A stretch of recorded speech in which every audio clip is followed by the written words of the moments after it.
बागेश्वर बाबा का पालतू भूत हुआ फेल। दरबार में 2 लोगों की मौत पर धीरेन्द्र शास्त्री की बोलती बात। नमस्कार दोस्तों, मैं काजल आपका स्वागत करती हूँ ट्रिगर न्यूज पर। बागेश्वर धाम के पीठाधीश पंडित धीरेन्द्र शास्त्री उर्फ बागेश्वर बाबा से जुड़े विवादों की कहानी थमने का नाम नहीं ले रही है।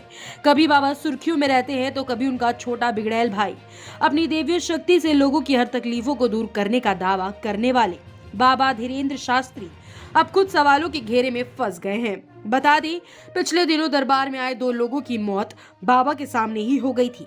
भूत और भभूत के चक्कर में एक महिला को जिंदगी का सबसे बड़ा सदमा मिला है। जी हाँ, बाबा के चमत्कार की आस में महिला ने 10 साल की बच्ची की मौत हो गई है। इसके साथ ही उन लोगों पर भी सेहत के साथ खिलवाड़ करने का आरोप लग रहा है।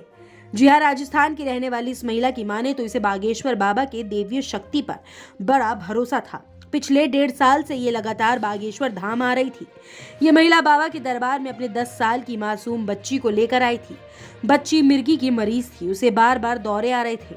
17 फरवरी को बच्ची की तबीयत ज्यादा बिगड़ी तो महिला उसे लेकर बाबा के दरबार में पहुंच गई। बाबा ने बच्ची को देखा और शुरू हो गया भभूत से बच्ची को ठीक करने का खेल। लेकिन कुछ ही देर बाद ही बच्ची की मौत हो गई। बाबा ने इसे दिलासा दिया कि बच्ची ठीक हो जाएगी। ये पहला मामला नहीं है। इससे एक दिन पहले ही 16 फरवरी को बागेश्वर धाम में ही एक महिला की मौत हो गई थी। महिला किडनी की पेशेंट थी, लेकिन इलाज के लिए डॉक्टर के पास जाने के बदले वो बाबा के दरबार में हाजिरी लगाती रही, जिसका नतीजा ये हुआ कि उसकी हालत बिगड़ती चली गई और फिर उसकी मौत हो गई। 2 दिनों में 2 मौत की दर्दनाक घटना के बाद से बागेश्वर बाबा पर उंगलियां उठ रही है।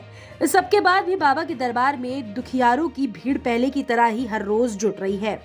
बाबा धीरेन्द्र शास्त्री कैसे दरबार में आए एक भक्त को पुण्य जन्म की महिमा समझाने लगे।